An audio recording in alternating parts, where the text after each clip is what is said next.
To do voiceover, you're gonna need a really expensive microphone. Or do you?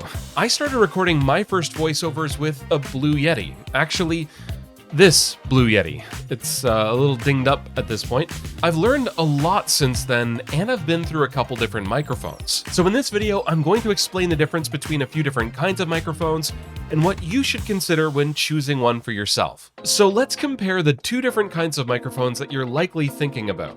That is, the dynamic microphone and a condenser mic. And how do they compare? First, dynamic microphones are often used for broadcasting. They're robust and sturdy, and they can take a bit of a beating.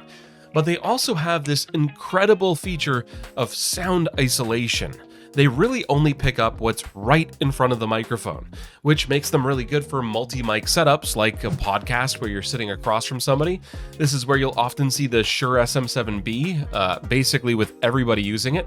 Another place it's really good is in a room that's not perfectly sound isolated, like this one here. I've got a PC that's right there, and so this microphone is really good at not picking that up or picking up the sound from my kids running around just upstairs. You'll also see streamers using dynamic microphones, often the Shure SM7B, but sometimes you'll see a few others for, I think, similar reasons, because they're not in a perfectly sound isolated environment, and it just helps it just capture just the talking itself and nothing else.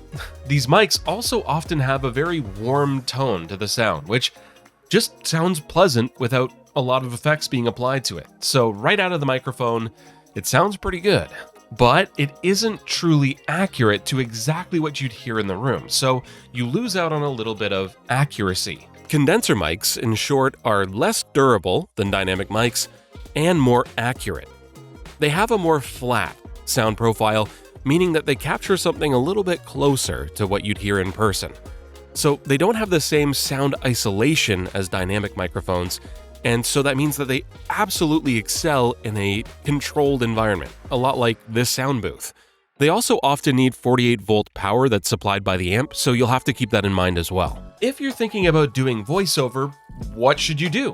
Which mic should you buy? The short answer is if you have a standalone microphone that you use to talk to people on Discord or Zoom or whatever, just use that for now. You'll want to get a lot of practice first to see if this is something that you really enjoy before you sink more money into it. If you don't have a mic already, the Blue Yeti Mini is actually a pretty good option. It's USB, so you don't have to have an external amplifier, which is going to add a lot of cost as well. And you can start recording right away and using some post-processing to just kind of clean it up a little bit. Because believe it or not, the microphone that you use is going to make a way smaller difference than the environment that you're recording in. Now, if you want to learn more about that, you can watch the video I made about it here. If you're sure that you want to spend a little to get a good microphone, the one I chose is technically a budget option, and that's this one right here. It's the Rode NT1 microphone.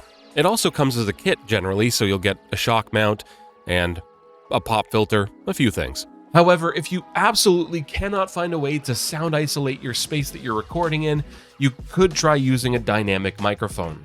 The one that I'm using here is the Rode Procaster.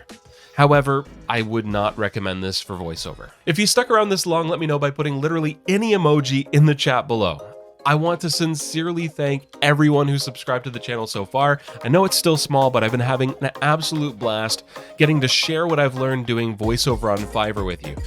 It's been completely life-changing for me, and I think it could change other people's lives too. Just freelancing online in general. Not necessarily Fiverr, but maybe Fiverr. We'll see. Thanks for watching, and we'll talk soon.